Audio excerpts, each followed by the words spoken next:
Hai, dan saat ini kalian sedang menyaksikan channel Anime and Entertainment. Seperti namanya, channel ini akan membuat video yang membahas seputar anime, film, game, dan hal-hal di dunia entertainment lainnya.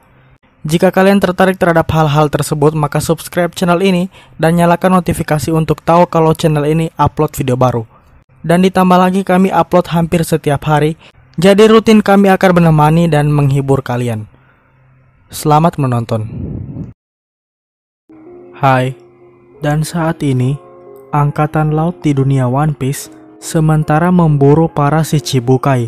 Itu terjadi karena pemerintah dunia secara sepihak membubarkan sistem Shichibukai.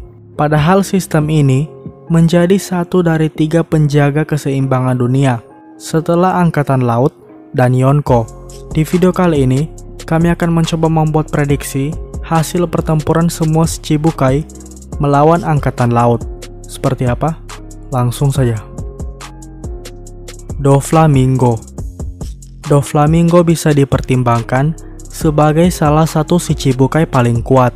Mari kita beranggapan dia akan ditangkap ketika masih menjadi Raja Dressrosa. Dalam hal ini, kemungkinan besar Doflamingo akan dibiarkan oleh pemerintah dunia. Pertama, dia memegang rahasia penting pemerintah dunia. Kedua, Doflamingo punya backup orang kuat seperti Kaido. Ketiga, Doflamingo menjadi orang penting di pasar gelap, yang dimana pemerintah dunia juga membeli senjata dari sana. Kalau semua faktor tadi dihilangkan, maka kemungkinan Doflamingo akan kalah sangatlah besar. Dengan mengutus satu admiral, mungkin sudah cukup untuk mengalahkan sang iblis langit. Crocodile. Crocodile mungkin menjadi salah satu yang bisa dikalahkan dengan mudah. Kita spekulasikan Angkatan Laut akan menangkap Crocodile yang sedang memimpin Baroque Works. Mengalahkan mereka semua pasti akan sangat mudah bagi Angkatan Laut. Bahkan tidak butuh satu admiral untuk turun tangan. Tapi Crocodile juga punya kecerdasan yang sangat tinggi, membuat kemungkinan dia sukses melarikan diri juga sangat tinggi. Buggy. Secara sederhana, Buggy menjadi Shichibukai paling mudah untuk ditumbangkan, sekalipun dia masih punya kelompok Hairodin sebagai anak buah.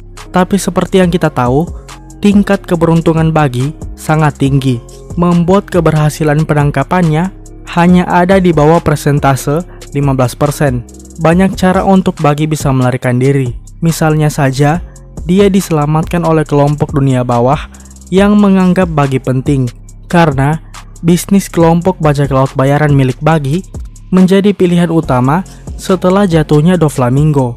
Atau bisa saja Buggy mengorbankan beberapa anak buahnya untuk menjadi umpan. Boa Hancock. Sudah jelas, Boa Hancock menjadi yang paling susah untuk mengambil keputusan apakah akan lari atau bertarung. Jika dia lari, maka penduduk Amazon Lily akan terancam. Jika melawan, maka ada 2 skenario. Jika Angkatan Laut membawa satu admiral, maka mereka semua bisa dipastikan akan tamat. Namun, jika masih setingkat wakil admiral, mungkin Hancock bisa mengatasi itu. Itu karena pesona buah iblis Mero-Mero masih mempan terhadap pasukan Angkatan Laut, tentunya dengan resiko mereka harus segera lari dari pulau Amazon Lily. Dracul Mihawk. Saat ini, Mihawk menjadi Shichibukai yang paling kuat. Sekalipun ada admiral yang mengejarnya, Mihawk akan sangat bisa untuk melawan.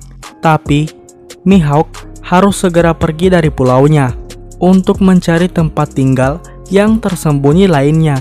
Misalnya dengan pergi ke wilayah Akagami no Shanks. Edward Weevil. Karena dikatakan punya kekuatan mirip dengan Shirohige di masa mudanya, membuat Weevil sangat bisa untuk melawan Angkatan Laut. Kecuali mungkin ada admiral tertentu atau bahkan Akainu sendiri yang turun tangan. Walaupun sangat beresiko untuk melenyapkan Weevil. karena sejauh ini Weevil membantu Angkatan Laut dalam menghabisi sisa kelompok Shirohige. Jinbei. Seperti yang sudah diketahui, jika Jinbei keluar dari Shichibukai tidak mempengaruhi status pulau manusia ikan. Melarikan diri menjadi opsi paling mudah untuk Jinbei. Itu karena dia bisa dengan mudah masuk ke dalam air. Kecuali ada satu admiral yang ikut memburu Jinbei. Karena kita bisa melihat kekuatan jarak jauh para admiral di mana kapal selam Trafalgar Law hampir terkejar. Maka Jinbei bisa kalah dan tertangkap ketika berhadapan dengan admiral. Trafalgar Law. Kekuatan Law mungkin bisa membuatnya sangat mudah untuk melarikan diri. Tentu jika terpaksa untuk bertarung, Law akan sangat terancam. Bahkan jika dia bersama anggota bajak laut hati. Level wakil admiral saja sudah sangat mungkin untuk memburu Law. Gekko Moria. Sudah terlihat di akhir perang besar bahwa Moria sangat mudah untuk dihabisi oleh Angkatan Laut. Tidak perlu admiral untuk turun tangan, level wakil admiral saja sudah sangat bisa. Meskipun ditambahkan kru Moria sekalipun, akan sangat susah untuk menang. Bahkan untuk melarikan diri saja, sudah sangatlah sulit. Marshal D. Teach. Dengan hanya buah yami-yami dan kru awalnya, justru Teach masih bisa melawan. Walaupun tidak untuk level admiral. Bahkan dengan kru dari Impel Down dan buah gura-gura, masih akan sangat susah Teach untuk melawan para admiral. Mungkin masih bisa untuk melarikan diri, tapi ketika Akainu yang turun tangan, posibilitas melarikan diri bahkan turun menjadi 40%. Buktinya ketika mereka menyandra Bonnie, bajak laut Kurohige langsung melarikan diri begitu melihat Akainu menuju arah mereka. Untuk mendukung channel ini, boleh untuk traktir kami kopi melalui Sosiabas. Link di deskripsi. Kami juga punya produk afiliasi partner. Jika kalian tertarik, link juga tertera di deskripsi. Itulah dia video hari ini. Jika kalian merasa video ini membuat kalian tertarik, maka silakan like. Dan jika kalian merasa ada yang kurang atau tidak menyukai video ini, silakan utarakan di kolom komentar di bawah dan tekan tombol dislike. Buat yang belum subscribe, silakan subscribe jika tertarik dengan hal seputar anime, film, game, dan dunia entertainment lainnya. Dan sampai jumpa di video berikutnya. Ciao.